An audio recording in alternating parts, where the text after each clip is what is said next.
Hi everyone. Welcome back to our Piano Etudes Beginners module here at Liberty Park Music.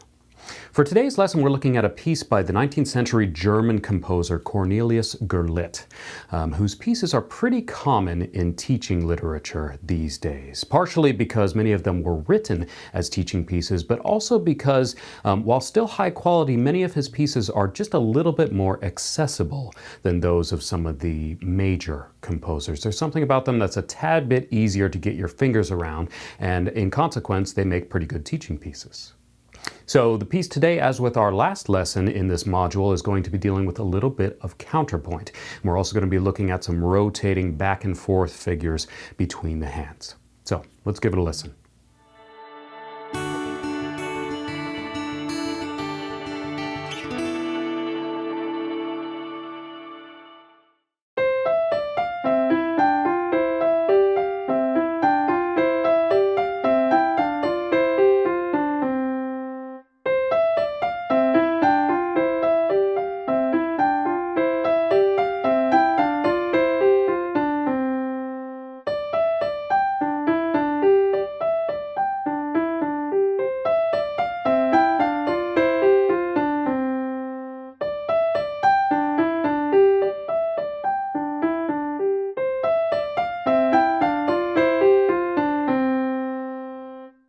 So this piece is from Gurlitt's extensive series of little pieces called The First Steps of the Young Pianist. And there's about 100 of these altogether. So in the original publications, they're all packed together and you're supposed to just blast through them to get your hands and fingers working together. In consequence, there's really not too much by way of details for these pieces.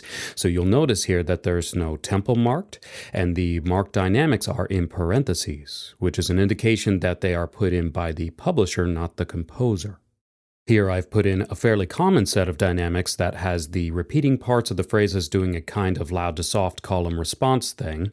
As for the speed, do whatever's comfortable for you. Part of the reason no speed is included is so that you can kind of choose the speed that works for you as you are working on the point of greater import here, which is, as with the previous lesson, the confidence that you have with the movement of your fingers. Also, like the last lesson, we're going to be relying on repetition to help our fingers wrap themselves around the counterpoint here. That is the two semi-independent moving lines between the hands. But unlike the last lesson, the repetition here is extensive. Almost everything in this piece is a repeat, which is part of the compositional design and makes this piece, in my opinion, actually a little easier than the previous one. The particular kind of repetitive composition in this piece is common in counterpoint and is called canonic writing, or writing in canon. We're not going anywhere near that explanation right now. You don't need it to learn the piece. I just mention it as a little tidbit you might end up remembering if you get into learning more about counterpoint in the future. Looking at those repeating spots, you can see that the right hand and left hand basically chase each other around with the same figure throughout. First, the right hand plays this rising back and forth figure, and then the left hand plays it, and they just keep doing that until we get to the end of the 8-bar phrase. You can see that in addition to that, systems 2 and 4 are exact copies of one another, and the little figures on the third system from measures 9 through 12 are just a bunch of little repeats as well. So tons of repetition. Easy, right? Now, be a little careful though. Sometimes, especially with revolving figures like this, you can get a little turned around and get a little confused about where in the process you are. This shouldn't be too much of an issue in this piece, but I still think it's worth mentioning. As you may have guessed, since both hands are essentially playing the same thing to start, we're going to want to just get this initial figure under our fingers to get them familiar with it. So in the C major 5-finger position, first the right hand a few times.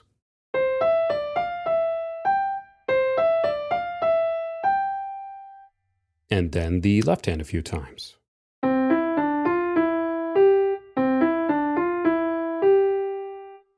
And then let's put them both together a few times just for good measure.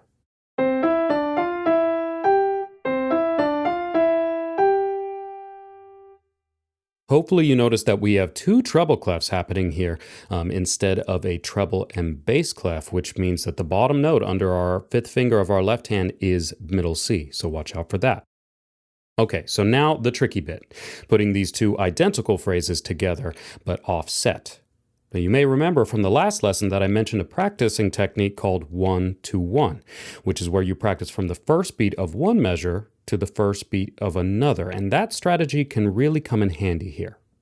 So what we're going to do first is to play the piece just to the first beat of the second measure where the left hand comes in, like this.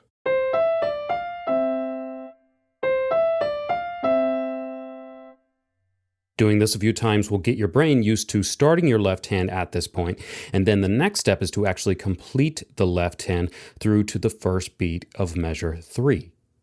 So feel free to stop the right hand on the first beat of measure 2 as you were. We just want to copy the phrase in the left hand without dealing with anything extra too much. So you should get something that sounds like this.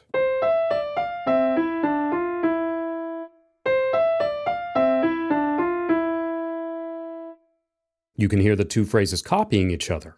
Now, what we want to do is to try and add the additional half note in between.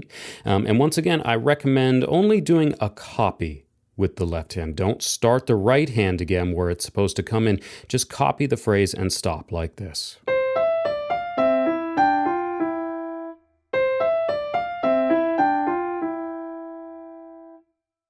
Finally, the last step you may need to take before you should have this is to put the right hand down on its first note in measure 3, just again to get comfortable with starting there. So like this.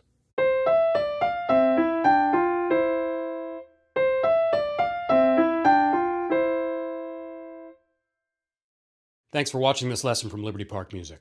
If you enjoyed this lesson and learned something from it, do us a favor, hit that like button.